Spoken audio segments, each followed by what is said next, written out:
La ministre Marisol Touraine va dévoiler aujourd'hui les grandes lignes de sa future loi sur la santé. Il faudra attendre début 2015 pour qu'elle arrive devant le Parlement. Mais cela déclenche déjà une polémique sur la généralisation du tiers payant chez le médecin. Et certains patients se demandent s'ils sont vraiment la première préoccupation des praticiens. C'est la question qui fâche de 7h15. Pour y répondre, je reçois Christian Saou. Bonjour. Vous êtes le porte-parole du collectif interassociatif sur la santé qui regroupe plusieurs associations de défense des patients. Une des mesures, on le sait déjà, prévoit donc la généralisation du tiers payant. En clair, on n'aura plus à avancer d'argent quand on ira consulter le médecin. Mais justement, les médecins ne sont pas pour, Christian Saou. Ils disent qu'entre la Sécu et les plus de 400 régimes complémentaires, ça va être une usine à gaz. Ils n'ont pas complètement tort, non ? Je sais pas, parce qu'aujourd'hui on sait ce qui se passe à la pharmacie et c'est manifestement pas une usine à gaz, et à la pharmacie on s'en sort très bien avec 400 complémentaires. Mais est-ce que ouais. Je vois pas très bien pourquoi ça serait différent au cabinet médical de la pharmacie. Est-ce que généraliser le tiers payant, c'est pas également envoyer un mauvais signal sur le mode la santé c'est gratuit, ça coûte rien, alors qu'on sait qu'il faut faire des économies, il faut que les gens prennent conscience du coût des actes médicaux.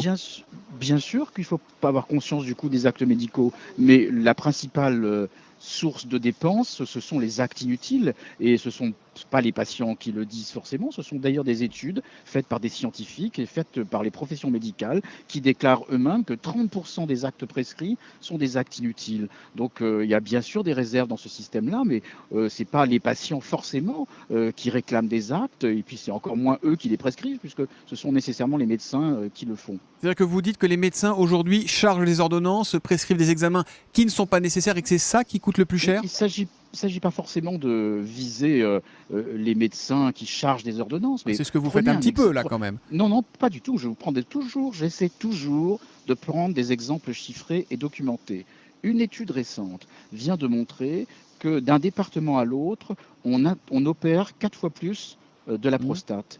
Et il n'y a pas de différence entre les hommes d'Indre-et-Loire et les hommes du Loiret.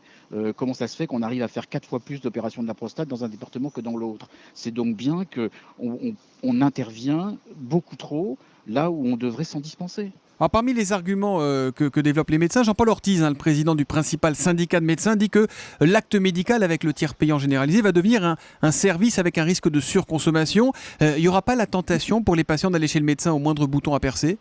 Mais comment voulez-vous qu'on surconsomme dans des endroits où il n'y a plus de médecins ? Le problème, il est quand même un peu là. C'est qu'aujourd'hui, c'est deux problèmes différents, là. C'est pas deux problèmes différents. Enfin, on dit qu'on va surconsommer, mais encore faudrait-il qu'il y ait des médecins. Donc, et puis en plus, on a des systèmes dans le monde qui sont des systèmes où l'accès à la santé est totalement gratuit, avec une médecine salariée, et on n'entend pas dire dans ces pays-là qu'il y a une surconsommation. Est-ce que la raison, ça ne serait pas de trouver un système de tiers payant peut-être simplement pour les plus modestes, peut-être élargi, mais pas pour tout le monde ? La vraie raison de tout ça, c'est que les médecins refusent le tiers payant parce que ça sera une occasion de voir immédiatement pour le patient le montant des dépassements d'honoraires. Premièrement.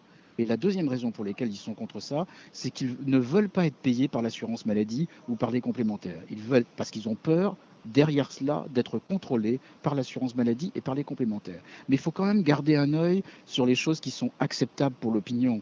Je veux dire, personne ne dit qu'on ne va plus payer les médecins demain. Personne ne raconte cette histoire-là. Tout le monde dit qu'au lieu d'être payés directement par le patient, ils seront payés directement par la caisse d'assurance maladie ou par la complémentaire. Personne n'est en train de raconter une histoire qu'on va mettre les médecins plus bas que terre en ne les rémunérant plus.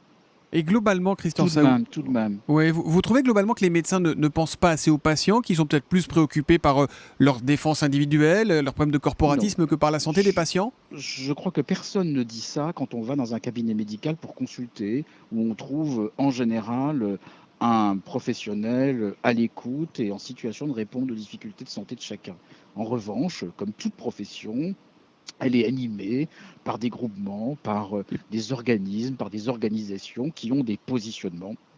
Et ils défendent sans doute un intérêt qui est leur intérêt professionnel plutôt que l'intérêt de la santé publique ou l'intérêt du meilleur accès de tous à des soins. Merci beaucoup Christian Saou d'avoir été en direct sur Europe 1 ce matin. Merci également à Yann Théroux à vos côtés à Nîmes pour la réalisation de ce duplex. Bonne journée.